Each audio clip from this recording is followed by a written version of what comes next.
Imagine if your entire family history, your resume, your social standing, and your very identity were not written in a book, but carved directly into your face for all the world to read. What if every line and spiral told a story, connecting you to your ancestors and your place in the universe? Welcome to 10-Minute History.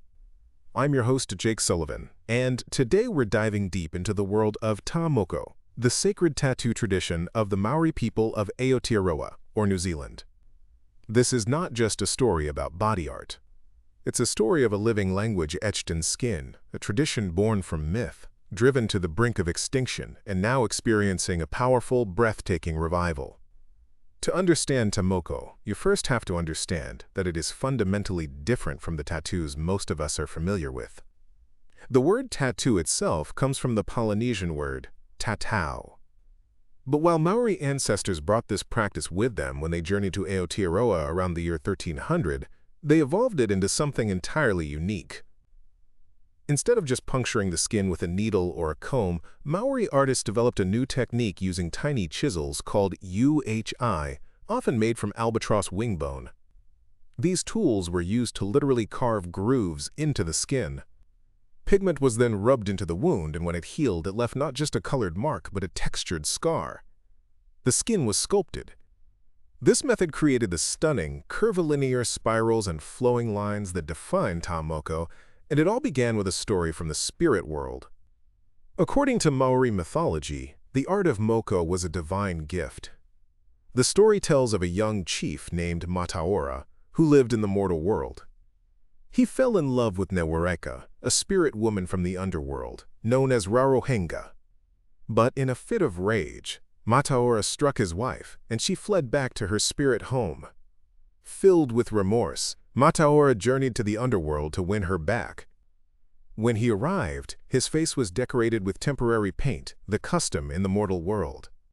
The spirits, including Newareka's father, laughed at him as his painted face smudged and ran with sweat. They called his decorations impermanent and dishonest. Humbled, Mataora begged his father-in-law, a master artist named Uetonga, to give him the permanent markings of the spirit world. Uetonga agreed and began to carve the first moko into Mataora's face. The pain was excruciating, and through his suffering, Mataora atoned for the violence he had committed. Newareka heard his genuine cries of remorse and forgave him. When he healed, Mataora returned to the mortal world with two gifts. He brought the art of Ta Moko, the permanent carving of truth onto skin, and his wife Newareka brought the art of Taniko, a form of intricate weaving. This myth establishes the core principles of Moko. It is a divine gift, not a human invention. Its permanence represents truth and integrity. And the intense pain of receiving it is a transformative ordeal, a test of courage and a path to redemption.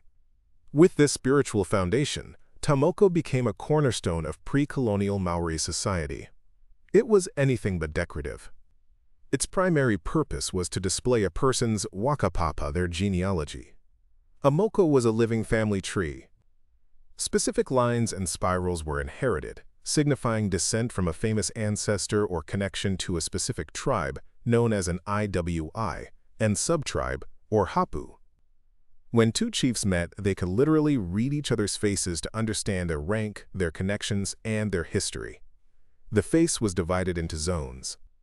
The center of the forehead declared a person's rank. The area around the nose denoted their subtribe.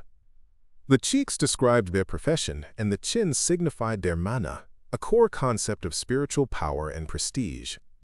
A full-faced moko, called a Mataora, was the mark of a great chief or warrior. To be without it was to be plain, a person of no standing. For women, the moko kawai, or chin tattoo, was a powerful symbol of their own mana, beauty, and noble birth. It was a declaration of her identity and her vital role as a link in the ancestral chain. The process of receiving moko was a sacred and highly ritualized event. The artist, known as a tohunga Ta Moko, was more than a tattooist. He was a master historian, a genealogist, and a priest who would consult with the family to compose a design that accurately reflected their lineage. During the process, both the artist and the recipient were in a state of tapu, or sacred restriction. They couldn't touch food. In fact, the recipient's face would be so swollen and raw that they had to be fed with a specially carved funnel called a korere. These funnels were often works of art themselves, reinforcing the sacredness of the ordeal. The community would gather around, singing songs to encourage the person and honor their endurance.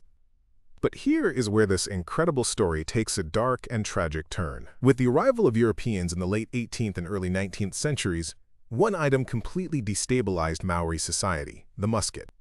This sparked a brutal arms race known as the Musket Wars, which lasted from about 1807 to 1837. To acquire muskets, tribes needed goods to trade, and European collectors developed a macabre fascination with a particular item: the Mokomokai. Mokomokai were the preserved, tattooed heads of Maori men. Traditionally, the heads of ancestors were sometimes preserved as a sign of respect, and the heads of enemies as trophies of war. But as the demand for muskets grew, so did the demand for heads. A horrific market emerged. Tribes would trade the heads of their enemies for guns, which allowed them to wage more war, which generated more heads to trade for more guns. The demand became so intense that raids were launched specifically to acquire tattooed heads. Wearing a moko became a dangerous liability.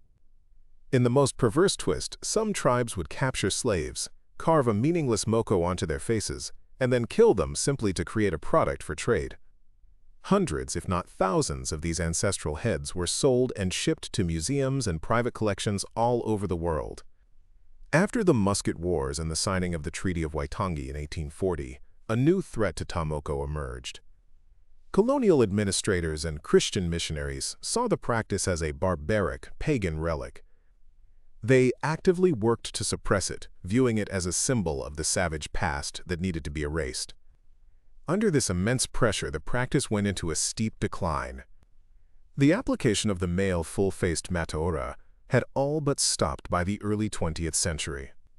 The tradition of the Mokomokai for women proved more resilient, but it too faded, surviving only on a small scale in remote communities. By the mid-20th century, Ta Moko was widely considered a dead art form, a voice from the ancestors that had fallen silent. But it was not dead, only sleeping. Beginning in the 1970s, a powerful Maori cultural renaissance began to sweep across New Zealand. Younger generations fighting for land rights and the revival of the Maori language began to look for ways to reconnect with their heritage. Ta Moko emerged as a bold, undeniable, and deeply personal statement of identity. Maori artists and scholars began the painstaking work of reviving the lost art. They studied old photographs, carvings, and the designs on the Mokomokai held in museums. They sought out the last elderly women, or kuya, who still wore the Mokomokai and learned the ancient protocols. Today, Ta Moko is flourishing. It is worn with immense pride by Maori from all walks of life. In 2016, Nanaia Mahuta became the first member of parliament to wear a Mokomokai, a landmark moment that brought this sacred symbol into the heart of government.